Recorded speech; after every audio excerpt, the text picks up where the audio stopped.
Greetings and welcome to another edition of First Coast Focus. I'm Adrienne Houghton, and joining me in the studio today is Dr. Tracye Polson, and she is a licensed clinical social worker, but also she's the Director of Strategic Partnerships for the Mayor's Office here in the city of Jacksonville. Welcome, Tracye. Thank you, Adrienne. So great to be with you. Well, it's an absolute pleasure to have you here because you have got such a different lifestyle. One side, you're the clinical social worker, and on the other side, the mayor's office. So, I mean, the first thing I have to say to you is let's talk about your training and your background and how you got here. Yeah, so I have a PhD in clinical social work from Smith College, and prior to joining the mayor's team, I had a full-time psychotherapy practice, which has been work that I've done for over 20 years, really driven by my deep curiosity about human behavior and predominantly why people who are supposed to love and protect one another can often be the ones to hurt each other the most. And that's been a driving force in my life, sort of wanting to understand people.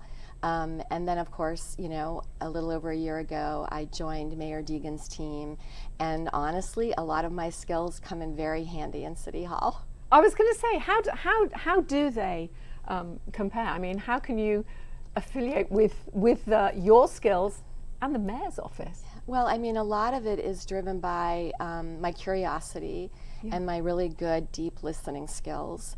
I work with an amazing group of people, and so we really do have each other's backs.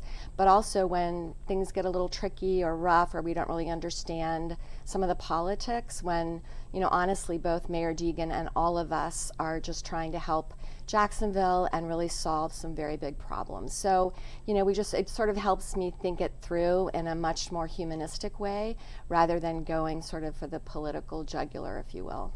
What does the Director of Strategic Partnerships actually do? So this was a role that was actually created during the transition of Mayor Curry's first term, and it was brought about by both the nonprofit and the philanthropic community. They advocated strongly for this role. My predecessor, Don Lockhart, held it for 8 years, both of his terms.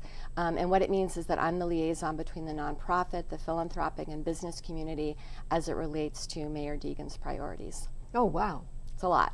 That is a lot. But we have a lot of people on our team focused on health outcomes and initiatives, like Lynn Sherman, Charles Griggs, who's focusing on community initiatives. So we have lots of folks that are also, you know, working with nonprofits, but that is predominantly my role. What's your main project going on at the moment? So we just sort of went through our whole planning process for the city's response to House Bill 1365, which is the anti-public camping and sleeping bill that was passed by the Florida legislature.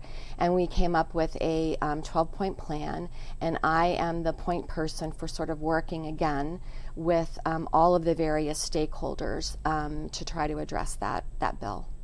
Are there enough hours in the day? No.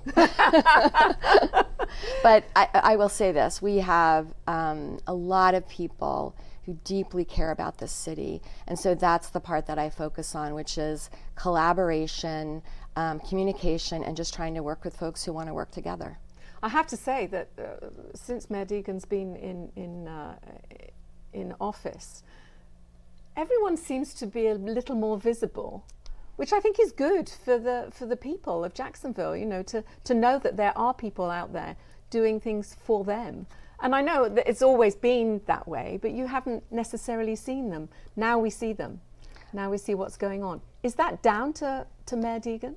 Absolutely. Her, you know, philosophy, and one of the many reasons why I really admire and respect her, she is deeply passionate about this city and cares about each and every person and wants, I mean, she talked about it during her campaign, let's throw open the blinds of City Hall and let the sunshine in. We have had more diverse groups into City Hall, into the mayor's office, and that really is a product of her great appreciation for the city and how she terms it this beautiful mosaic, and that our diversity is our strength. Yeah. Now let's get back to you. Licensed clinical social worker. What's the difference between a licensed clinical social worker and a social worker? So my training is in psychotherapy and understanding human behavior. Right. Versus community organizing or policy per se, although I do have a lot of knowledge in those spaces. So I really wanted to understand the emotional, intellectual, the cognitive, behavioral, why people do the things they do. Well, I know we're going to have to wrap it up fairly soon, but what is the one thing that you would like the audience to know? Well, I think, you and I were talking about it briefly. We have a very important election coming up in about a week or 10 days. And I would just really encourage people to vote. There's lots of ways to become informed about the issues that matter to you. But here in Jacksonville, we have a history of people not showing up and not voting, and I just cannot encourage it enough. Please, please vote. Is there a way that if perhaps people don't have transportation or they can't get out to vote, is there a way, somewhere they can contact? They should reach out to the Supervisor of Elections office, DuvalElections.com, I believe, and they should be able to sort of help them with either transportation or let them know what their closest voting site is. Tracye, it's always a pleasure to see you. Thank you for coming in. Please come again and keep us up to date with what's happening in the city of Jacksonville. We'd love that. Thank you. Thank you very much Take indeed. care. And if you'd like to know any more information, don't forget you can always find it on dailynewsnetwork.com.